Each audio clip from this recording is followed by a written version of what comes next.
हम्म हम लोग ग्रेविटेशन में सारा पार्ट कवर कर लिए। एक टाइप का क्वेश्चन छूटा हुआ है, ठीक है, उसको बताते हैं। पीवाईक्यू में आ जाता है वो क्वेश्चन। वो क्या है, लास्ट क्लास में हम लोगों ने देखा एक सॉलिड स्फेयर का फील्ड कैसा होगा या पोटेंशियल कैसा होगा, ठीक है। तो अब क्या है, जैसे हम लोग मोमेंट ऑफ इनर्शिया में क्वेश्चन करते थे, सॉलिड स्फेयर का होता था 2/5 mr², और किसी पार्ट को आप रिमूव कर देते हो तब कितना मोमेंट ऑफ इनर्शिया होगा। तो क्या करते थे, टोटल कंप्लीट का मोमेंट ऑफ इनर्शिया में रिमूव पार्ट का मोमेंट ऑफ इनर्शिया को माइनस कर देते थे। Same case centre of mass calculation में भी करते थे कुछ ऐसा। उसी टाइप का यहां पे भी एक बन जाता है। क्या कहानी है देखिए, ये एक सॉलिड स्फेयर है, ठीक है, ये एक सॉलिड स्फेयर है, ओके।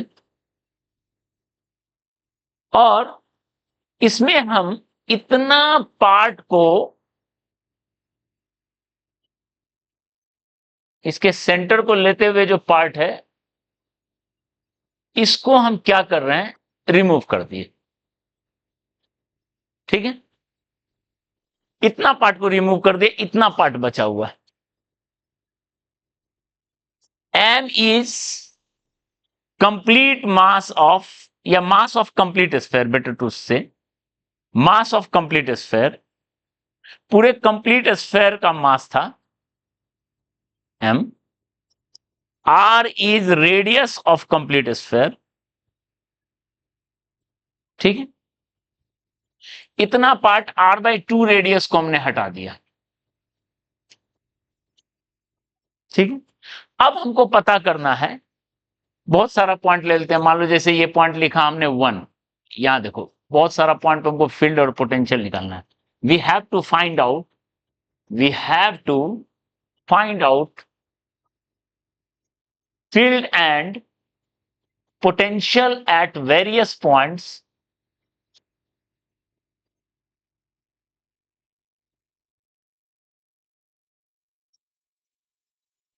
अलग अलग पॉइंट पे निकालना है फील्ड और पोटेंशियल, ठीक है। नाम दे देते हैं पॉइंट का। 1 ये पॉइंट हो गया, 2 सेंटर हो गया, 3 ये, 4 ये, ठीक है। और एक पॉइंट ले लो, मान लो यहां से 8 डिस्टेंस पे ले लो एक और, 5। हमको पांचों पॉइंट पे we have to find out field and potential E and V at 1, 2, 3, 4, 5, ये सब पॉइंट पे निकालना है। कैसे निकालेंगे, हमें कंप्लीट स्फेयर का पता है, ठीक है। किसी पार्ट को रिमूव कर दिए हैं तो कितना होगा फील्ड एंड पोटेंशियल, ठीक है। कॉन्सेप्ट एक ही कॉन्सेप्ट काम करता है। कॉन्सेप्ट ये है, ध्यान दो,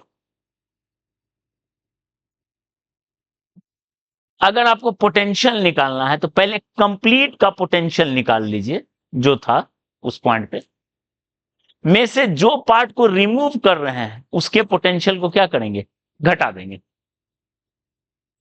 principle of superposition, her part का अपना कंट्रीब्यूशन है, तो जो पार्ट है ही नहीं उसका कंट्रीब्यूशन को क्या कर देंगे, हटा देंगे, ठीक है।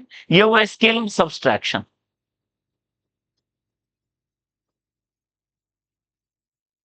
सेम केस अगर हमको फील्ड निकालना है तो पहले कंप्लीट का फील्ड निकालेंगे और उसमें से जो पार्ट रिमूव कर रहे हैं उसको हटा देंगे। ये हो गया वेक्टर सब्सट्रैक्शन,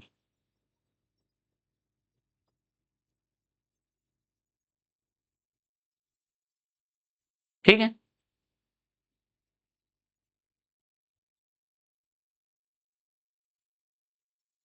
तो चलो अब हमको निकालना है कहीं पे फील्ड, ठीक है। कौन सा पॉइंट चुने बताओ, हम एक पॉइंट पे करेंगे, बाकी 4 पॉइंट आप कर लेना घर पे। 5 5 पे निकालने हैं, 3 पे निकालने हैं। चल जुनैद बोल रहा है 5 पे, तो 5 पे। जुनैद की बात हम कभी नहीं टालते हैं, ठीक है। हमको 5 पे निकालना है, पांचवा वाला पॉइंट देख ले, ठीक है, देख लो, तरीका देख लो, ओके, उसके बाद उसको इंप्लीमेंट कर देना 1 2 3 4 पे। क्लियर है? पांचवा पॉइंट निकालने, ध्यान दो 5 पे। तो पहले कंप्लीट स्फेयर था m मास, और उसके सेंटर से डिस्टेंस कितना था, ये r और ये r, 2r।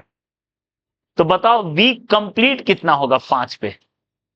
बाहर में पोटेंशियल होता है -gm/r होता है, क्योंकि r है ये डिस्टेंस और r है ये डिस्टेंस, r r मिलकर 2r कंप्लीट की वजह से, ठीक है। v रिमूव मतलब जो पार्ट को रिमूव किए उसका पोटेंशियल, ठीक है। तो मानते हैं ये जो रिमूव्ड मास हो गया, m dash is removed mass, m dash is removed mass, मान लेते हैं, उसको निकालना पड़ेगा। m डैश है तो उसके सेंटर से ये डिस्टेंस कितना है, दोनों के लिए बाहर वाला पॉइंट हो गया, इस छोटे स्फेयर के लिए भी बाहर है, इस बड़े स्फेयर के लिए भी बाहर है, तो बाहर वाला फार्मूला लगाएंगे।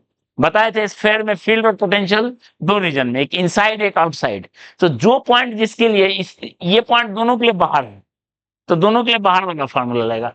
ये पॉइंट एक के अंदर है, इसके भी अंदर है, इसके भी अंदर, दोनों के अंदर, दोनों का अंदर वाला लगेगा। ये पॉइंट एक के अंदर में है और एक के बाहर में है, तो आपको हिसाब से पकड़ना पड़ेगा किसके इनसाइड है किसके आउटसाइड है, और आपको उसी हिसाब से लगाना पड़ेगा। बॉर्डर पे आप आउटसाइड इनसाइड दोनों के लिए कॉमन फार्मूला होता है, बॉर्डर पे, सरफेस पे, potential at surface and field at surface, gm/r square field minus gm/r, last class में तो लिखा है, ठीक है। सरफेस है तो वो सरफेस वाला लगा देंगे। तो आपको यहाँ पे दोनों बाहर का है, तो चलिए इसका मास m डैश था और सेंटर से डिस्टेंस r/2, और r कितना हो गया, 3r/, हो गया, सेंटर से डिस्टेंस 3r/2। अब सवाल है m डैश का वैल्यू क्या होगा, कोई बता सकता है m डैश का क्या वैल्यू होगा? ऐसा क्वेश्चन मोमेंट ऑफ इनर्शिया हम लिए थे, m डैश का वैल्यू आप कैलकुलेट करने का भी जरूरत नहीं है, ऐसे ही गेस कर सकते हो, ऐसे कैलकुलेट करना बता दिए हैं मोमेंट ऑफ इनर्शिया, कैसे निकलेगा देखो। यहां वॉल्यूम का बात है, पूरा वॉल्यूम है और वॉल्यूम को रिमूव कर रहे हैं, तो वॉल्यूम के साथ डील करेंगे। 4/3πr3 जो वॉल्यूम है उसका मास है m, है, तो 4/3πr/2 का क्यूब, उसका r/2 है ना, दैट इज 4/3πr3/8। देखो तो वॉल्यूम 1/8 हो गया, 1/8 हो गया। अगर वॉल्यूम 1/8 हो गया तो मास भी क्या हो जाएगा, 1/8 हो जाएगा, मास भी 1/8 हो जाएगा, यानी 1/8 मास आपने हटा दिया है, इसका वैल्यू हो जाएगा v रिमूव्ड इक्वल टू कितना हो जाएगा बताओ, -gm/8 और 3r/2, यहां से 4 से गया -gm/12, ये हुआ रिमूव्ड, ये हुआ टोटल कंप्लीट। तो v का वैल्यू क्या हो जाएगा बताओ, क्या फॉर्मूला है, v कंप्लीट माइनस एक 12r है ना, 12r, तो कितना हो जाएगा देखो, -gm/2r प्लस gm/12r, तो यहां से आ गया कितना, v इक्वल टू आएगा 12r, कॉमन ले लेंगे, -6gm प्लस gm, आंसर आ जाएगा,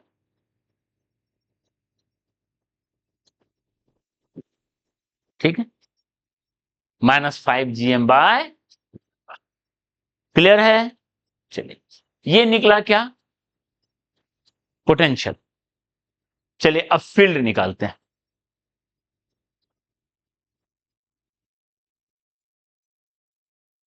फील्ड एट 0.5,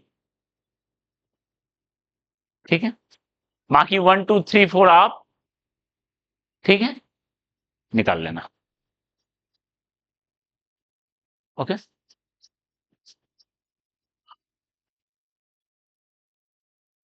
और ये भी पॉइंट समझ लो, आप कहीं पे भी निकालो, यहाँ पे मान लो एक 6 पॉइंट भी ले लेते हैं कोई और डिस्टेंस पे, कुछ भी डिस्टेंस पे, मान लो यहाँ से 8 डिस्टेंस पे या x डिस्टेंस पे 6 ले लेते, तो हर जगह जो है ना फील्ड इनसाइड कैविटी कांस्टेंट होगा, सेम ही आएगा। फील्ड का वैल्यू चाहे 3 पे निकालो, 6 पे निकालो, 2 पे निकालो या 4 पे निकालो, कैविटी के अंदर है तो सब जगह फील्ड क्या होगा, सेम आएगा। करके देखना, इसी मेथड से करेंगे लेकिन सब जगह वैल्यू क्या आएगा, सेम आएगा फील्ड का वैल्यू। ये एक पॉइंट कई बार ऑब्जेक्टिव में बन जाता है, अंदर में फील्ड क्या हर जगह वेरी करेगा, देखने में लगता है वेरी करेगा, लेकिन ऐसा एडजस्ट हो जाता है कि अंदर में फील्ड क्या होता है, कांस्टेंट। तो आपको निकालना पड़ेगा 6 पे, 3 पे, 4 पे, 2 पे, हर जगह फील्ड का वैल्यू क्या आएगा, सेम। ठीक है, चलिए अब हम 5 पे निकाल लें। कैविटी के अंदर फील्ड कांस्टेंट है, ध्यान दें, कैविटी के अंदर।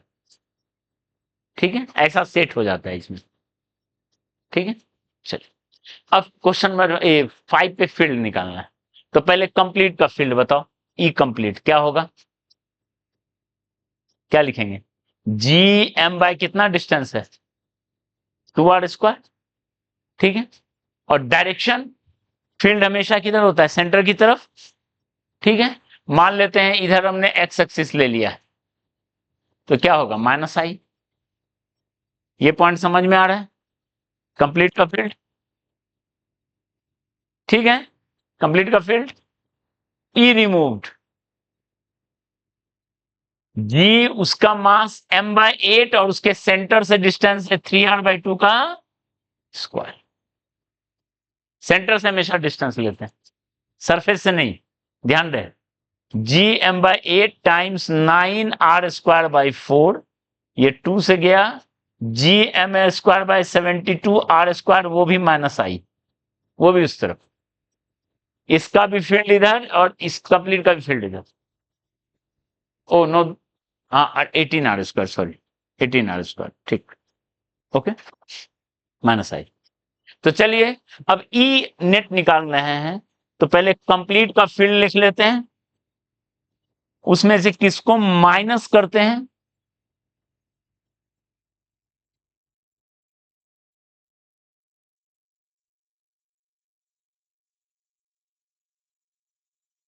ये आई जी m/18 और ये 36 -9 GM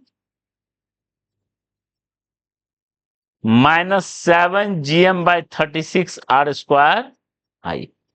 यानी फील्ड का जो वैल्यू है, यहां जो फील्ड का वैल्यू है कितना आया, 7 GM बाय, ये हुआ फील्ड। ठीक है, समझ में आया नेट फील्ड कैसे निकालते हैं। ओके, इस तरीके से कोई पार्ट को रिमूव कर देते हैं तो हम लोग इस तरीके से डील करते हैं। ओके, इधर फील्ड किधर होगा, सेंटर की तरफ होता है ना, तो इधर का हमने एक्स लिया है तो उसका उल्टा इस साइड। ठीक है,